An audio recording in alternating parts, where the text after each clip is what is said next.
be givers to meet that rejection in your heart. That's one way it works. You can be stuck in self-pity, which is the super glue holding you to your past or past memories that replay saying, no one loves you. You're unwanted, unlovely. It will cause you to either demand it through wrong expectations on others or recoil back, not engaging in people because of fear of man, fear of being rejected. Isn't that a terrible way of living? You're so concerned what the other people think about you. You're so concerned, even you're fearful what to say might be rejected, that you watch your words. Self-pity is very tormenting, replaying all the hurts from others in the past, holding bitterness and self-bitterness in place. It will get you to reflect all the people that ever hurt you or made you feel rejected. Maybe get angry and lash out because of your own bitterness. Many times when you are triggered with rejection through what others say or even their facial expressions, how many of you watch people's faces? So when they look disapproved or unhappy, you immediately go into rejection. Well, I must be the problem. That's the lie. Rejection will get you to misinterpret what the person said or what's on their face. You feel responsible for their happiness, and you're always watching their body language and their facial expressions. And so what it will cause you to do is either recoil, withdraw, or fight with others through accusing others how they have hurt you or how they misinterpreted what you said, because they usually have a twisted spirit that it misinterprets everything. They look at things, their eyes have a filter. They filter everything through rejection. But the other person has no idea they hurt you. But they know it might have been how you said something, and they all of a sudden will attack you, and you're going, what is up with that? Rejection is like a spirit that sits on your shoulder and says you're rejected, you're unlovely. It projects to others through your insecurities to reject you. Have you ever been around someone with rejection and you have that feeling to use them, put them down, or ignore them? It is a rejection hooking up with their rejection. That is because you have rejection. It is a cruel spirit. You see, what it makes you do, many times people have rejection, will reject others first before they get rejected. They will set up scenarios, and all of a sudden you're fighting with them, and you're going, what is up with that? You have no clue what is going on. And that's what's happening. They have such a self-prophecy that you're going to reject them, that they're unlovely, that they will create every scenario, fight, argument to get you to reject them because that's what they believe. Is that evil spirit or what? Again, we are spiritual beings in a mobile home, our bodies, between two spirit worlds. There's a spirit of the kingdom of darkness, and there's the kingdom of God. And they both speak to us. And I've said this in the other teaching. Rejection tells us we are unwanted, put aside, and refuse. Rejection reminds us of our desperate need to be loved, and at the same time, we are convinced we are unloved, causing emotional torment, driving us from love. We want it so much, and then somebody will hug us, we'll pull back from it. Because somewhere in our subconscious, we believe we don't deserve it. Because someone told us that, or the devil twisted something in your life. Even when someone does love you, you still feel rejected, not good enough or worthy of love. This works with an unloving spirit that tells us or you that no one can ever really love me. We are unlovable, turning against self-hate, going into self-hatred, the self-rejection, the self-accusation. Anytime someone begins to open our hearts to love, an unloving spirit slams it shut with an accusation that we're unworthy to be loved. That's the cruelty of the spirit. Rejection drives us to pick up a fight with someone, with the person that we want to love us. Result, that you will stay rejected. That's how the evil spirit works. It'll set you up. Again, rejection is a spirit. It won't let you receive love. You don't understand, but it's a spirit working in you to keep you rejected and unloved, to drive you to suicide. Rejection blocks our ability to reconcile differences with others over misunderstandings, which carries us to bitterness. That's the design, to take us to bitterness, because now when that person didn't love us right, or we have expectations on them, then we get angry and bitter because they're not meeting a need in our life. They didn't call that day. Oh, I'm mad. I must have done something wrong. But then I'm going into accusation. Why didn't you call me today? The fear of being rejected is fueled by a fear of man, fear of failure, fear of rejection. Sometimes you hook up with the controlling person, and codependency can develop emotional and or sexual soul tie. It's an evil spirit. I'll talk more about that later. Rejection judges facial expressions and body languages of others, believing they are being rejected. 4.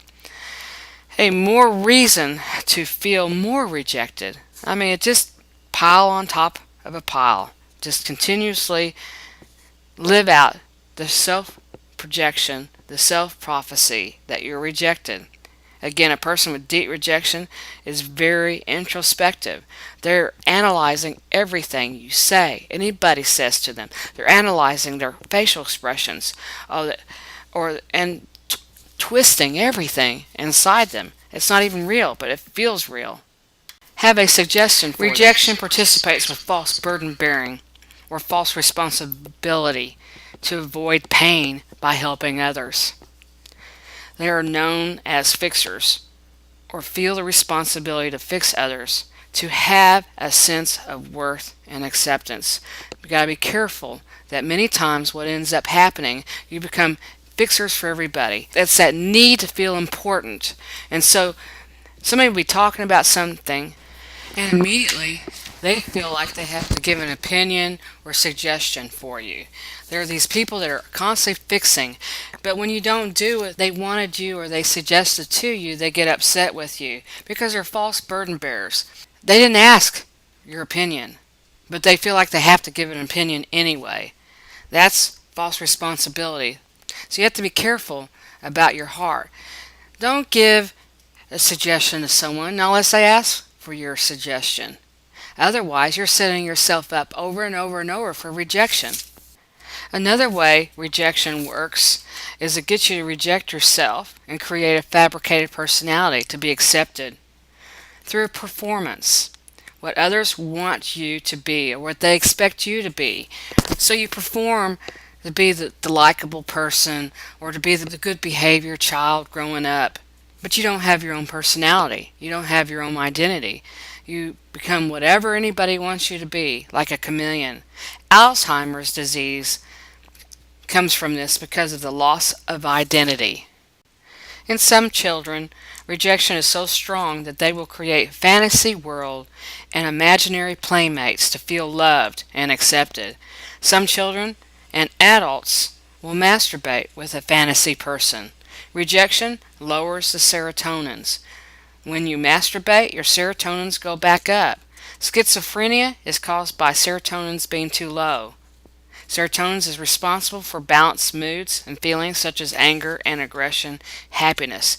Schizophrenia is your serotonin's too high. Paranoid schizophrenia is the overproduction of dopamines. Rejection lowers dopamines, causing depression.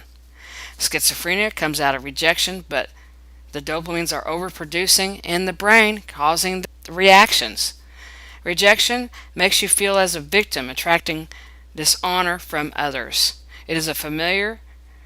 You feel you deserve it. And what do I mean by that? You allow these people to abuse you and use you and misuse you because you feel like you deserve it, and you'll put up with it. You'll be a doormat. How many can relate to that? People with rejection get hooked up with people who are controlling and abusive. They don't know how to make decisions for themselves. They're afraid if they make the wrong decision that they will be rejected by that other person. So they'll make the other person make all the decisions for them. It's an evil spirit, people. You will never walk in dominion, possessing the land that God wants you to walk in. Sometimes hang around a weaker, another rejected soul.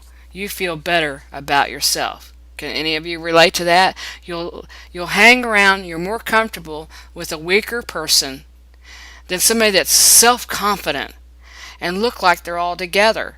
And you think, wow, man, I can't be their friend. They will reject me. Anybody can relate to that? I bet you can. So spiritual roots of rejection. Other spirits attached to rejection. Rejection is a principality, so I'm going to look at some of the principalities involved here. Fear of rejection, which makes it even more powerful, because there's that fear of man, fear of being rejected. It can cause you to be frozen, not being able to talk, to get tongue-tied, not being able to move forward or make right decisions. You'll be a follower instead of a leader. God says to be anxious, nervous, or distraught about nothing. In Luke 11:21-26, the rejection is the principality of the strong man. You have to remove the goods, what we call underlings. Those underlings is fear of failure, fear of man, fear of rejection, so on and so forth. And Isaiah 26:3 says, Thou wilt keep him in perfect peace, whose mind is stayed on thee, because he trusted in thee. Rejection looks to man and does not to God. It's looking to be accepted, and it will cause you to even compromise your walk because you're so desperate to be liked, you're so desperate to be wanted, you're so desperate to be accepted. Someone with deep rejection has a hard time trusting God. There is fear that God will let them down. That's the torment of that spirit. Next, because of rejection, we think something is wrong with us. We turn against self. Self-rejection. Self-rejection tells you that you don't measure up. Self-rejection sometimes has an intense, irrational drive to succeed. You'll be driven in the workplace or driven at church. You have to succeed and be the leader on everything. Sometimes it goes that direction. There is a need to prove to your parents that we are valuable and useful, but rejection never satisfies that need. Never. It won't. Instead, you'll be driven deeper into a pit of self-rejection. The third aspect is rejecting others before they reject us. I said that earlier. It's a self-protection, self-preservation, so that you don't get hurt. You'd rather reject them first before they can hurt you. Those with rejection fear becoming vulnerable and transparent with others. Sometimes we tell too much about ourselves for others to only reject us.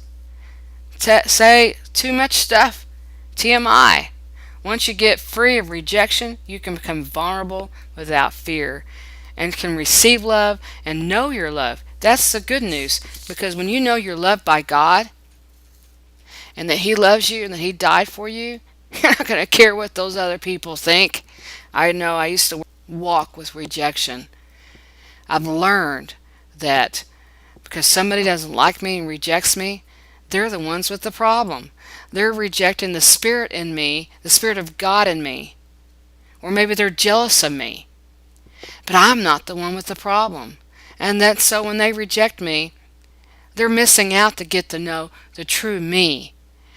And you know what? I've learned I'm a pretty cool person because I'm a creation of the Lord Most High. The most perverted type or form of rejection is a desire for rejection. It could be conscious or unconscious. Its spirits is unloving spirits of self-hatred working with rejection. Like I said, rejection doesn't work by itself. A person will set themselves up for rejection by treating others poorly or indifferently, hoping the other person being treated poorly will yield back and reject them. Wives that get beat up have such a low self-esteem that sometimes they'll egg their husbands to hit them because they believe that. Because maybe that was the only way, or that's how they interpret love, is being hurt, beat up, being slammed. Maybe their father did that, and they're taking it right into their marriage. That is the worst type of rejection. Many women even men, who were abused as children